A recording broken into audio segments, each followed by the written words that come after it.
stop. Right now, stop what you are doing and listen to me with your whole chest. Something shifted in you before this message found you, and you have not had words for it yet. You have only felt it as pressure, as a quiet ache, as the strange sense that your life is standing in one place while something inside you has already moved ahead. By the end of this, you are going to recognize the signs that have been following you, name the pattern that has been repeating in silence, and understand why the resistance around you has felt so strangely personal. You are also going to hear a declaration over your life that is not random, not decorative, and not late. Stay with me. You did not come here to be entertained. You came here because something in you is tired of being explained away. You are tired of smiling through the part of your life that nobody sees. You are tired of carrying a private disappointment while everyone around you keeps calling you strong. And you are tired of acting like the door has not been closed again and again, when deep down you know you have done everything you were supposed to do. I am speaking to the part of you that still wakes up with hope and then has to swallow it before anyone notices. I am speaking to the part of you that keeps saying you are fine while your spirit keeps leaning toward a question nobody has answered. I am speaking to the part of you that has felt delayed, misunderstood, and strangely watched, as if your life is being measured by a standard nobody told you about. What is in front of you now is not a vague encouragement. It is a recognition. By the time this ends, you will know what the signs mean, what the pattern has been feeding on, and why the pressure has not been proof that you are abandoned. It has been proof that something has been contested, and there is a reason this reached you tonight. It did not arrive by accident, it came by appointment to the place in you that has remained open even when you tried to close it, to the place in you that still listens for truth, to the place in you that is tired of postponing the moment when things finally make sense. Something has been happening around you, and you've been trying to name it with ordinary language, but ordinary language is too small for what you are carrying. That is why the days have felt slightly off. That is why familiar things no longer sit the same way in your hands. That is why your spirit keeps turning toward the same question, even when your mind wants to move on. You have noticed that certain conversations now feel thin, not because the people in them are bad, not because you are above them, but because what once sounded sufficient now lands like a room with no air. You listen, you nod, you answer, but somewhere in you there is a quiet distance that did not exist before. It is not coldness. It is not arrogance. It is a separation that came because your inner life has grown past what used to feed it. You have also had those moments in the night when you wake without a clear reason, as if something in you rises before the rest of your body catches up. Sometimes it is the same hour. Sometimes it is close enough to feel intentional. And when you lie there, half awake, you can feel that this is not just insomnia, not just stress, not just a busy mind refusing to rest. It is your attention being pulled towards something unseen. Then there are the waves. You know the ones I mean. The emotion that arrives without warning and does not match the conversation, the calendar, or the room you are standing in. One moment you are fine, and then a heaviness moves through you like weather, or a tenderness, or a grief so quiet you almost miss it. You try to locate the cause, but the cause is not in the moment. It is in something deeper than the moment. And you have seen the little confirmations that repeat themselves in ordinary places. The same pattern of numbers, the same phrase from different mouths, the same kind of object appearing again and again until it becomes impossible to call it coincidence. And still be honest with yourself. You keep telling yourself you are noticing too much. But what if you are noticing exactly enough? These are not random disturbances. They are not signs that you are losing your footing. They are confirmations that your inner world has become sensitive to a new level of reality. Your exhaustion is not failure. It is calibration. Your distance from what once felt normal is not punishment, it is alignment. Your repeated waking is not a flaw in your peace, it is an invitation to pay attention. And if you have felt a quiet loneliness in the middle of all of this, hear me clearly. Loneliness is often what alignment feels like before it becomes language. When your spirit starts refusing what once kept it small, the world can feel suddenly less crowded and more accurate at the same time. That is why the ache has felt so specific. It is because something in you is no longer willing to pretend. Take a breath with me. Let that land before you rush past it. Some things are only recognized when you stop defending yourself against them. If even one of those details just landed in you, if your body softened at any point while I was speaking, type the number 888 in the comments. 888 is the frequency of overflow, and the smallest agreement can still be real. Type 888, then come back to me. But there is something beneath these signs. There is a reason they keep circling your life with such persistence, and it is not because you are broken.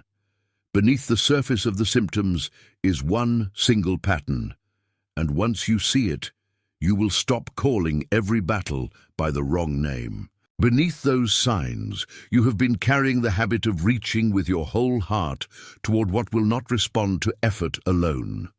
You have been pulling on ropes that are no longer tied to anything. You have been giving energy to doors that were never designed to open from the side you are knocking on. You have been mistaking strain for faithfulness, and because you are sincere, you kept calling it devotion. That is the pattern, not weakness, not laziness, not failure. The pattern is that you keep trying to force life through old access points after the season has already changed. You keep returning to what once worked, hoping it will become faithful again. But the old method cannot carry the new weight, the new. This shows up everywhere once you see it.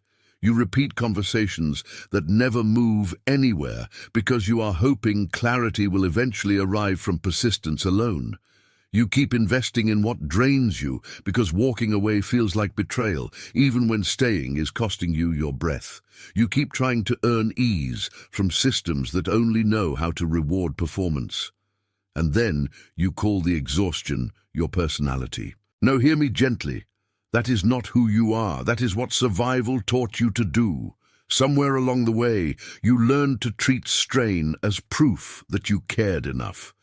You learned that if something mattered, it had to cost you in a visible way. So now, even when a door is asking you to turn the handle rather than break it down, your body still braces for impact.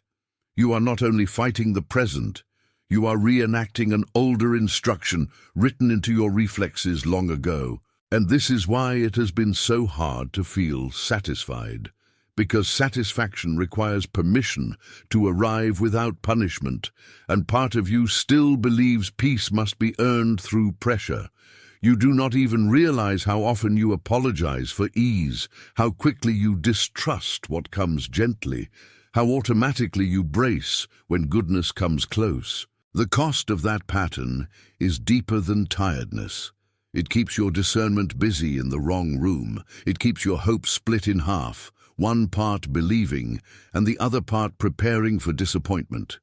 It keeps your gifts available to everyone except the place where they are meant to mature, and it keeps you looking at the same closed door long after the path has already shifted beside it. But this is not the deepest layer. Stay with me. Because underneath the pattern is an older story, and the moment you see that story, the pressure changes shape. What I see is not just a person trying harder. I see a tree that was asked to bend against a wind that came too early, and in bending, it learned to believe that crookedness was its natural shape. I see roots that were forced to grow around stone, around silence, around inherited fear, until the tree stopped trusting its own center.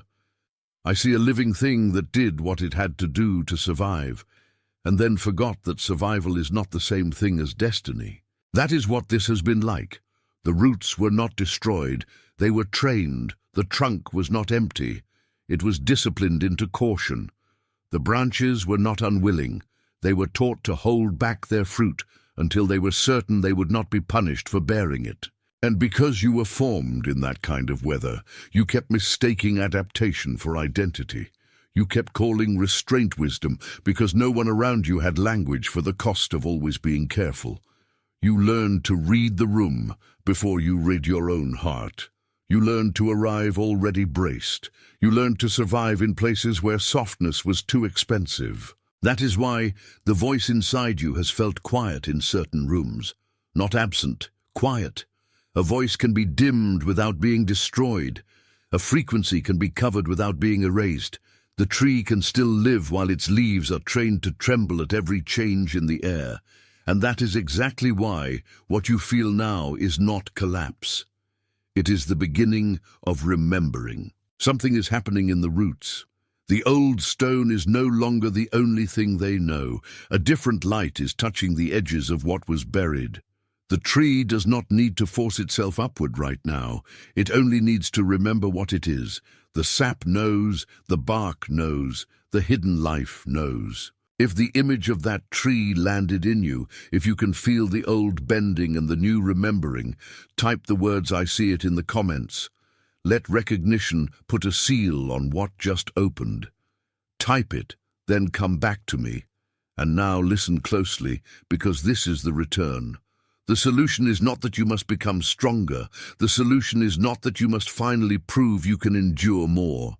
The solution is that you return to what was never meant to be measured by strain in the first place. You do not need to earn what is already being restored. You do not need to build what is already being reawakened. You do not need to chase what has already been assigned to find you. Your part is not force. Your part is consent. Your part is to let the old survival shape loosen its grip long enough for the real you to stand without flinching. There are two simple ways to honor that return. The first is what I call the morning seal. Before you rush into anybody else's voice, place your hand over your chest and say quietly, "I receive what is mine to carry today, and I release what is not." Do not make it dramatic. Do not make it long. Let it be honest. Let it be enough. That small act teaches your spirit that the day does not belong to pressure first. The second is what I call the frequency audit.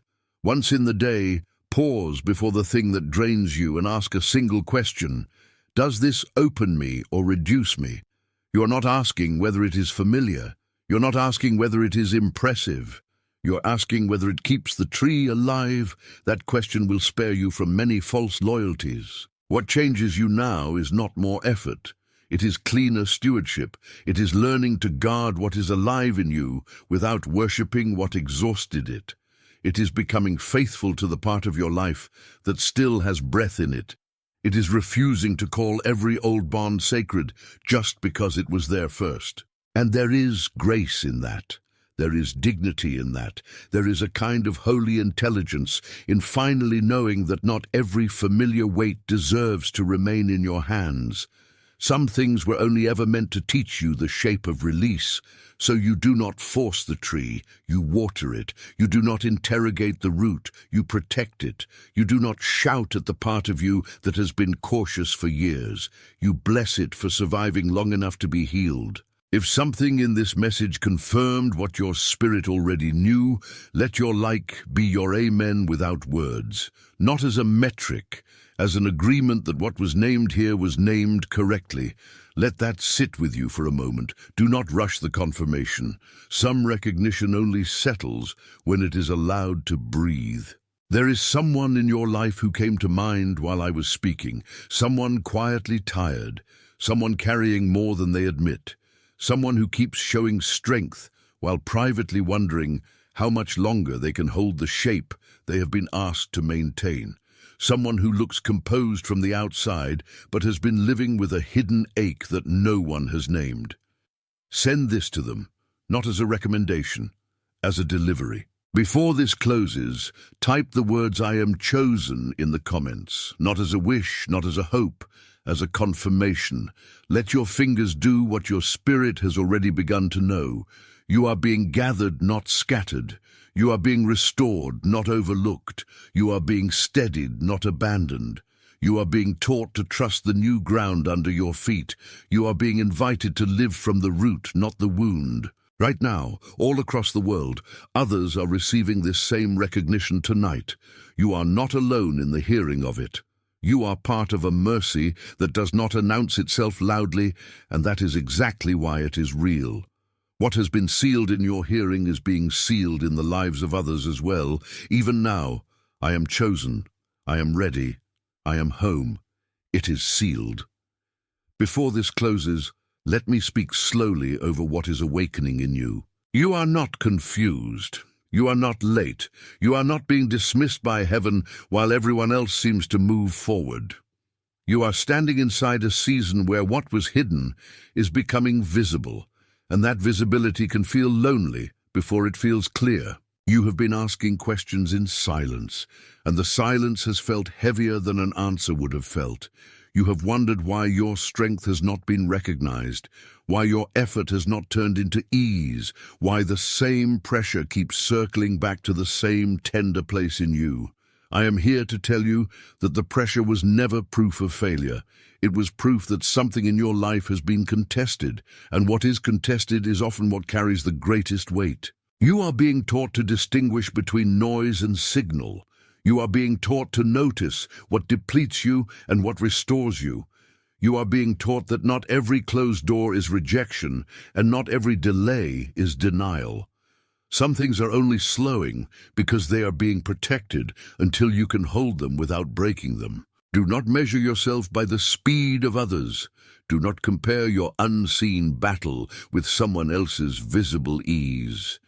You have been in a deeper school, one that teaches discernment through ache, patience through waiting, and trust through the kind of repetition that feels almost sacred because it refuses to lie to you. And yes, there has been grief in that. There has been grief in watching familiar things lose their flavor. There has been grief in realizing that some of the places you once relied on no longer feed the person you are becoming. There has been grief in the private moment when you understood that what used to hold you now asks too much of you. That grief is not a mistake. It is the sound of a life refusing to stay buried in an older shape. You are not being asked to become someone else. You are being asked to stop abandoning who you are every time the old pressure returns. There is a difference. One is transformation. The other is betrayal of your own becoming. And the more clearly you see that difference, the less power the old cycle has to confuse you. Some of you have lived so long under tension that peace feels suspicious, calm feels unreal, ease feels like a trap. So when something gentle approaches you, part of you steps back, waiting for the hidden price. But not everything that comes softly is trying to deceive you. Some things arrive softly because they were never meant to be wrestled into your life. You do not need to wrestle every blessing to prove that it is strong enough to stay. You do not need to strain against every opening to prove that you are worthy of it. You do not need to make your entire life into a test of endurance. There is another way to live, and it begins with surrendering the reflex that says you must bruise yourself to deserve what is good. This is where the old pattern starts to weaken. Not when you shout at it, not when you panic, not when you promise yourself you will finally do better by force. It weakens when you recognize it for what it is, a survival habit that once protected you but cannot define you forever. Somewhere in you, a quieter intelligence is rising. It knows when to wait and when to move. It knows when to release and when to hold. It knows that wisdom is not always louder than fear at first, but it is steadier, and steadiness is what remains after the storm has exhausted itself. If those words are touching the place in you that has been guarded for too long, let yourself breathe with them. Do not rush past what is softening. Some of the deepest shifts begin as a small loosening inside the chest. If even one part of this has landed in you, type 888 in the comments. Not as a performance, as a quiet yes. 888 is the sign of overflow, and sometimes overflow begins as one honest agreement from the part of you that knows it is time. Now listen, Because the layer beneath all of this is the one that changes the way you stand inside your own life. What has been tightening around you is older than this week, older than this disappointment, older than this season. It is the memory of being trained to expect scarcity even when abundance was near. It is the memory of having to brace before you could trust. It is the memory of learning that love had to be earned, safety had to be negotiated, and rest had to be justified. That memory has been living in your reflexes. It shows up when you hesitate before receiving kindness. It shows up when you downplay your own needs, so no one can accuse you of asking too much. It shows up when you keep one foot in the door and one foot ready to leave, because staying fully present once felt too dangerous. It shows up when you call yourself practical, but what you really are is braced. And hear me carefully. Braced is not the same as protected. Guarded is not the same as wise. Enduring is not the same as living. There is a difference between the strength that carries you and the tension that constricts you. One opens space, the other narrows it. One lets life move through you, the other keeps everything in a permanent state of resistance. If you have been living with your spirit clenched, you may have mistaken that clenching for character. It is not character, it is burden. That burden has cost you more than energy. It has cost you clarity. It has cost you joy in simple things. It has cost you the ability to trust a good moment before you can explain it. It has cost you the ease that belongs to a life no longer apologizing for itself. And yet none of this means you are damaged beyond repair. It means the repair is deeper than behavior. The repair is not only what you do, it is what you believe you are allowed to receive without losing yourself. That is why the next part matters so much. Because when the root begins to heal, the whole tree changes what it can bear. I keep seeing a tree with deep roots and a long memory. I see a trunk that learned to lean because the wind came early. I see branches that were once taught to stay tight so they would not be broken by weather they never asked for. I see roots that had to grow around stone, around silence, around seasons where the light was partial and the soil was uneven. And still the tree lived. That is the mystery of you. You lived, you adapted, you carried on. You bent without breaking, but bending became familiar, and familiarity can quietly disguise itself as destiny. So now the tree has to remember that what helped it survive the storm is not necessarily what will help it bloom in the clearing. There were years when the roots had to search in hidden ways. There were years when nourishment came slowly. There were years when the tree learned to expect only enough light to remain standing. And because of that, the whole form of the tree became disciplined toward caution. It was not failure, it was formation. But formation can be revised. What was once trained into the roots can be untrained by a different season. What was once held in silence can begin to move again. What was once bent toward survival can gradually rise toward fruit. And that rising does not begin with a dramatic performance. It begins with the unseen loosening beneath the bark. You may not feel it all at once. That is all right. Roots do not announce themselves. Healing does not need an audience to be real. The change can be quiet and still be holy. And if that tree has become yours in this moment, if you can feel the roots and the weather and the old bending, type the words "I see it" in the comments. Let the recognition settle where it belongs. Let it become part of your own record. Because what is happening now is not only reflection, it is return. You are returning to the part of you that was never meant to live permanently in defense. You are returning to the part of you that can receive without shrinking. You are returning to the part of you that knows how to stand in its own center without asking permission to exist. You are returning to the life that does not require constant strain to prove its sincerity. And that return matters, because some of you have been trying to conquer what was only ever meant to be released.